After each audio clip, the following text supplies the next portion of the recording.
Bem-vindo ao Parágrafo Secreto. Coloque os fones e aproveite mais um capítulo de Elantris, de Brandon Sanderson. Capítulo 36. Quando o amanhecer assinalou o 5º dia de seu exílio, Haten soube que cometera um erro. Morreria em Elantris. 5 dias era tempo demais sem beber, e sabia que não havia água na cidade dos condenados. Não se arrependia de suas ações, havia se comportado do jeito mais lógico. Fora uma lógica desesperada, mas, mesmo assim, racional. Se tivesse continuado em Kai, teria ficado cada dia mais impotente. Não, era muito melhor morrer de desidratação. Ficou mais delirante na medida em que o 5º dia passava. De vez em quando, via Dilash rindo dele, em outras, a princesa Theodena fazia o mesmo.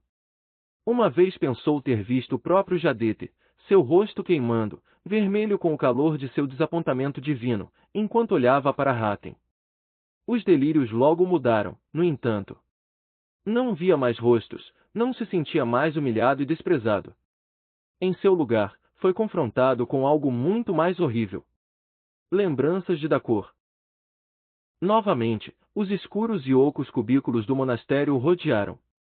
Gritos ecoavam pelos corredores de pedra negra, gritos de agonia bestial, mesclados com cânticos solenes. Cânticos que tinham um estranho poder. O garoto Haten se ajoelhava obedientemente, esperando, encolhido em um cubículo que não era maior do que um armário. O suor escorria por seus olhos aterrorizados, sabendo que em algum momento viriam atrás dele. O monastério Hattori treinava assassinos, o monastério Fyodor treinava espiões. Dacor, o monastério Dacor treinava demônios. Seu delírio parou no começo da tarde, libertando-o por um tempo, como um gato que permite que a presa corra livre uma última vez antes de dar uma patada mortal.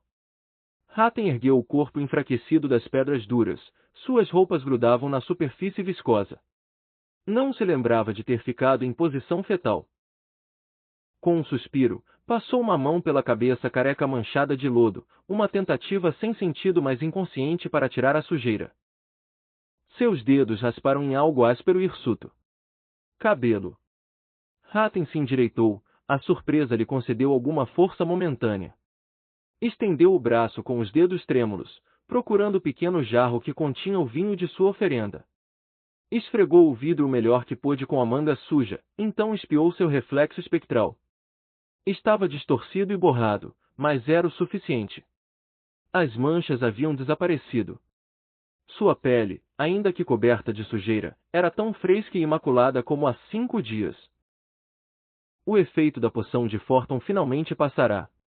Começara a pensar que isso nunca aconteceria, que Forton havia esquecido de tornar os efeitos temporários. Era surpreendente o bastante que o Rovênico pudesse preparar uma poção que fizesse o corpo de alguém imitar as aflições de um elantrino. Mas Haten julgara mal o boticário, fizera o que lhe fora pedido, ainda que os efeitos tivessem durado um pouco mais do que o esperado. É claro que se não saísse de Elantris rapidamente, Haten ainda podia morrer. Ficou em pé, reunindo as forças que lhe restavam e reforçando-as com uma injeção de adrenalina. Vejam! Gritou para a guarita acima. Testemunhem o poder e a glória do Sr. Jadete. Nenhuma patrulha ou ronda de vigilância, nenhuma ponta de lança marcando a presença deles. Estavam ali no dia anterior, ou fora no dia antes disso. Os últimos 3 dias haviam se transformado em um borrão em sua mente, uma extensa fila de orações, alucinações e um ocasional cochilo de exaustão. Para onde os guardas foram? Consideravam seu solene dever vigiar Elantris, como se algo ameaçador pudesse vir da cidade apodrecida. A guarda da cidade de Elantris tinha uma função inútil, mas aquela função lhes dava notoriedade. Os guardas jamais renunciariam aos seus postos. Só que isso acontecerá. Haten começou a gritar novamente, sentindo que as forças deixavam seu corpo. Se a guarda não estava ali para abrir os portões para ele, então estava condenado. A ironia brincou com sua mente, o único elantrino a se curar morreria por causa de um grupo de guardas incompetentes e negligentes. Os portões repentinamente se abriram. Outra alucinação? Mas então uma cabeça assomou pelo vão, o avarento capitão que Haten havia subornado. Meu senhor! O guarda perguntou hesitante. Então, olhando Hatem da cabeça aos pés com olhos arregalados, inspirou bruscamente. Gracioso Dumi! É verdade, está curado. O senhor Jadete ouviu minhas súplicas, capitão, Hatem anunciou com a força que conseguiu reunir. A mancha de Elantris foi removida do meu corpo. A cabeça do capitão desapareceu por um momento. Então, lentamente, o portão se abriu por completo, revelando um grupo de guardas cautelosos. Venha, meu senhor. Hatem ficou em pé. Nem havia notado que caíra de joelhos, e caminhou com as pernas trêmulas até os portões. Virou-se, apoiando a mão na madeira um lado imundo e manchado de lodo, outro lado brilhante e limpo, e contemplou Elantris. Algumas formas encolhidas o observavam do alto de um edifício. Desfrutem sua condenação, meus amigos, Hatem sussurrou, e fez sinal para que os guardas fechassem o portão. Eu não devia fazer isso, sabe? O capitão falou. Quando um homem é jogado em Elantris, Jadete recompensa aqueles que obedecem, capitão, Hatem disse. Em geral das mãos de seus servos. Os olhos do capitão brilharam, e Hatem se sentiu repentinamente grato por ter começado a subornar o homem. Onde está o resto de seus homens, capitão? Protegendo o novo rei, o capitão disse, orgulhoso. Novo rei? Hatem perguntou. Você perdeu muita coisa, meu senhor. Lord Theory governa Arelon agora, ou, pelo menos, assim que o funeral de Ladon acabar. Fraco como estava, Hatem mal conseguiu permanecer em pé com a surpresa. Ladon morto? Theory assumindo o controle? Como 5 dias podiam ter trazido mudanças tão drásticas? Venha, Hatem disse com firmeza. Você vai me explicar no caminho para a capela. A multidão se reuniu ao redor dele enquanto caminhava, o capitão não tinha carruagem, e Hatem não queria esperar por uma. Por enquanto, a satisfação de um plano cumprido era suficiente para mantê-lo em movimento. A multidão também ajudava. Conforme as notícias se espalhavam, as pessoas, criados, mercadores e nobres, vinham para ver o Elantrino recuperado. Todos abriam caminho para ele, olhando com expressões que oscilavam do aturdimento à adoração, alguns estendiam as mãos para tocar seu manto elantrino, assombrados. Foi um trajeto tumultuado, mas sem incidentes exceto pelo momento em que olhou para uma rua lateral e reconheceu a cabeça da princesa Theodena espiando da janela de uma carruagem. Naquele instante, Hatem experimentou uma sensação de realização que rivalizava com a do dia em que se tornará um Dion completo. Sua cura não era apenas inesperada, era incomensurável. Não havia como Sarene ter contado com isso. Pela primeira vez, Hatem tinha vantagem total e completa. Quando chegou à capela, Hatem se virou para a massa de pessoas e ergueu as mãos. Suas roupas ainda estavam manchadas, mas ele se aprumou para fazer da imundície uma insígnia de orgulho. A sujeira assinalava seu sofrimento, provando que viajara pelo poço da danação e voltará com a alma intacta.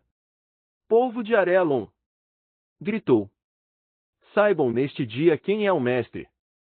Deixem seus corações e almas serem guiados pela religião que pode oferecer provas de apoio divino. O Senhor Jadete é o único Deus em Cicla. Se precisam de provas disso, olhem para minhas mãos que estão limpas da podridão, meu rosto que está puro e imaculado e minha cabeça onde o cabelo cresce. Nosso Senhor Jadete me colocou à prova e, como confiei nele, ele me abençoou. Fui curado. Abaixou as mãos e a multidão rugiu em aprovação. Muitos provavelmente haviam duvidado depois da aparente queda de Hatem, mas regressariam com dedicação renovada. Aqueles que ele convertesse agora seriam mais fortes do que qualquer outro. Hatem entrou na capela, e o povo permaneceu do lado de fora. Caminhou com cansaço cada vez maior, a energia do momento finalmente cedeu aos 5 dias de esgotamento. Caiu de joelhos diante do altar, inclinando a cabeça em oração sincera. Não o incomodava que o milagre fosse um efeito da poção de Forton. Hatem descobrira que a maior parte dos supostos milagres eram ou naturais ou resultado da intervenção humana. Jadete estava por trás deles, assim como estava por trás de todas as coisas, usando fenômenos naturais para aumentar a fé do homem. Hatem elevou suas orações a Deus por lhe dar a capacidade de pensar neste plano, os meios para executá-lo e o clima para conseguir que tivesse êxito. A chegada do capitão certamente fora resultado do desejo divino. Que o homem tivesse deixado o acampamento de Teori bem quando Hatem precisava dele, e que ouvisse os gritos do Giorn pela grossa madeira, era simplesmente demais para ser coincidência. Jadete podia não ter amaldiçoado Hatem com a Shald, mas certamente estava por trás do sucesso do plano. Esgotado, Hatem terminou suas orações e se levantou. Ao fazer isso, ouviu a porta da capela se abrir. Quando se virou, Dilaf estava parado atrás dele. Hatem suspirou. Esse era um confronto que teria preferido evitar até ter descansado um pouco. Dilaf, no entanto, caiu de joelhos diante dele. Meu Roden, sussurrou. Hatem pestanejou, surpreso. Sim, Artete? Duvidei de você, meu Roden, Dilaf confessou. Pensei que o Sr. Jadete o amaldiçoara por incompetência. Agora vejo que sua fé é muito maior do que eu imaginava. Sei por que foi escolhido para ostentar o cargo de Gior. Suas desculpas estão aceitas, Artete, Hatem falou, tentando afastar a fadiga da voz. Todos os homens questionam em momentos de prova. Os dias seguintes ao meu exílio devem ter sido muito difíceis para você e os outros sacerdotes.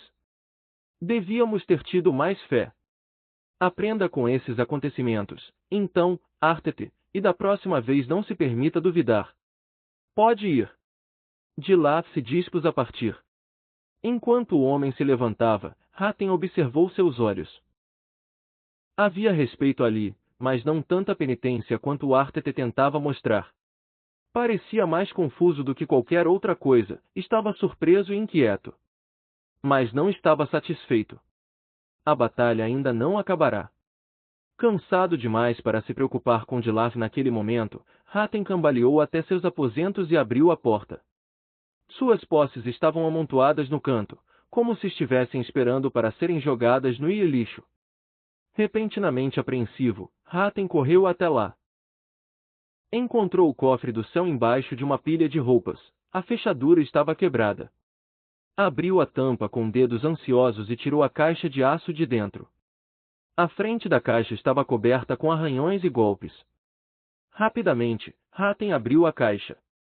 Várias das palancas estavam retorcidas e o disco, emperrado, então se sentiu extremamente aliviado quando ouviu o clique de abertura. Levantou a tampa com mãos ansiosas. O céu flutuava do lado de dentro, imperturbável. Os 3 frascos restantes de poção estavam ao lado dele, 2 haviam se quebrado, derramando seus conteúdos no fundo da caixa. Alguém abriu esta caixa desde a última vez que falei por você? Hatem perguntou. Não, meu senhor, o céu respondeu com voz melancólica. Bom, Hatem disse, fechando a caixa. Depois disso, bebeu uma quantidade cuidadosa de vinho de um jarro que pegou do meio de seus pertences, então caiu na cama e adormeceu. Havia escurecido quando despertou. Seu corpo ainda estava cansado, mas obrigou-se a levantar. Uma parte vital de seus planos não podia esperar. Convocou um sacerdote em particular, que chegou pouco tempo depois. O sacerdote, Doten, era um homem de forte constituição jordânica e músculos que podiam ser notados até mesmo através de sua túnica derete vermelha. Sim, meu senhor? Doten perguntou. Você foi treinado no monastério Hattori, não foi, Artete? Hatem perguntou. Fui, meu senhor, o homem respondeu com uma voz profunda. Bom, Hatem disse, pegando o último frasco de poção. Preciso de suas habilidades especiais. Para quem é, meu senhor? O sacerdote perguntou. Como todos os graduados em Hattori, Doten era um assassino treinado. Receberá treinamento muito mais especializado do que Hatem no monastério Gajan, para onde fora depois que da cor se provara demais para ele. No entanto, apenas um Gion ou um Ragnat podia usar os sacerdotes formados em Hattori sem a permissão de WYRN. Hatem sorriu. Chegamos ao fim de mais um capítulo. Obrigado por nos acompanhar.